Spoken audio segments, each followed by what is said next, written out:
It has been a wild 48 hours for Bitcoin. Now, right at this moment, Bitcoin is up $79 to 46,653. You can see Ethereum down about 58, Litecoin up slightly, but you got to really focus on what happened, as I say, in the last 24 to 36 hours after Ukraine's government announced new policies legalizing and regulating Bitcoin and other cryptocurrencies in that country. So what does that mean? I mean, if you look at this, can the Ukraine, it's not called the Ukraine anymore, it's just Ukraine, can Ukraine avoid the mistakes El Salvador made in what's being described as a very messy and rocky rollout of Bitcoin as legal tender in the Central American nation? And how can El Salvador pick up the pieces of its, well, let's not call it a crypto mess. I don't want to overstate it, because we got the man who helped shape El Salvador's Bitcoin policies right here, chairman of the Bitcoin Foundation, Barack Pierce, who has made hundreds and hundreds and hundreds of millions investing early on Bitcoin. Barack, great to have you. Am I being too easy or too hard on the Ukraine rollout? What happened there? Well, I mean, I think everybody watched or is watching what happened in El Salvador, a country most people probably had never heard of and certainly couldn't find on a map. But because, the future belongs to the bold, because of El Salvador's stance on Bitcoin, all eyes are on El Salvador. And I'm dealing with 30 nations right now. And everyone is eager to see, because they recognize, certainly in the developing world, that the status quo isn't working. There's 4.5 billion people or so that are on or underbanked, and we need a system that works for everyone. And so the Ukraine is following suit. You've got, Panama with legislation in the way, Mexico. I mean, the list goes on and on and on and on.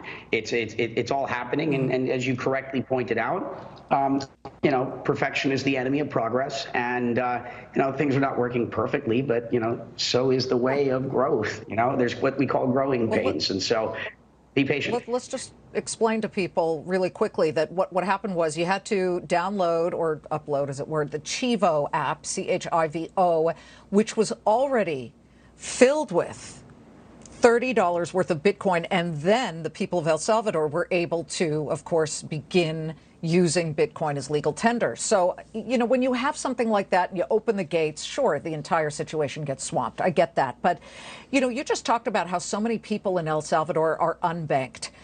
Same in third world nations and in many African nations. But Ukraine, this is interesting. Ukraine has a pretty solid banking system, does it not? And yet they are now opening this idea up. What is the next step, and why would you not see a bigger jump in Bitcoin on this news?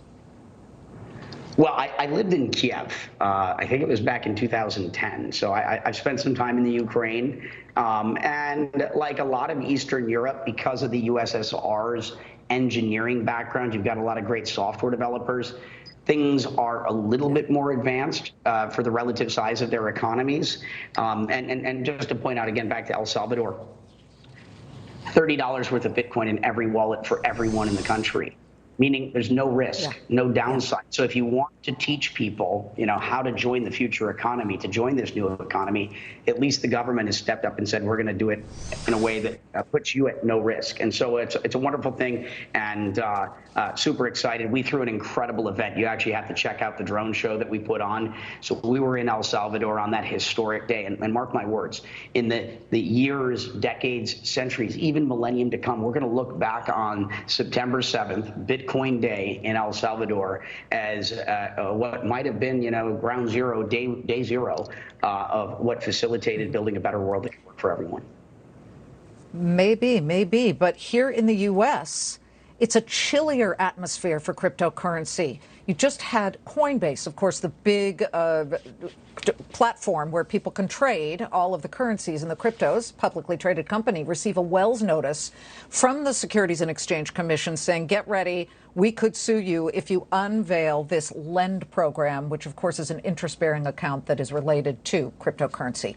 My question to you is, do you fear Gary Gensler and the SEC, or do you embrace what he's doing, saying we're already ahead, sure, let's act like grown-ups, and let's be regulated?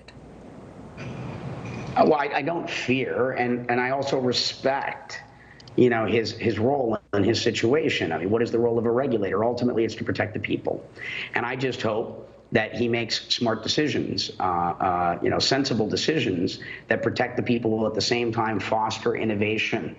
The United States of America is the capital of innovation. Most of these technologies have come from the United States, and we're losing many of our best and brightest because of regulatory uncertainty. So I just pray that they make smart decisions. And I do believe that he has taken the time to understand what's going on here, and I'm rooting for him to do the right thing for the benefit of all of us, because it's really important. And it's worth noting from a political perspective that there's now hundreds of millions of people in the world that have cryptocurrency, tens of millions of Americans, and they're very smart. They're very, very smart. They do their research, and they never forget. And we're single issue voters. We're going to see in the elections to come those that stand in the way of progress, those that stand in the way of building a better world, those that stand outside of truth are going to see the results in these next elections. And so I'm a fan. I believe that we want to create an all-win situation where we all win together, and the old and the new, have to pave that path. And so I'm available, and I make myself available to our legislators, our regulators, state and federally, to provide them with education, because it's human nature to fear that which we don't understand, and we conquer fear with knowledge. Brock Pierce, let's see if Gary Gensler gives you a call, or at least somebody at the SEC. Great to have you. Thank you so much.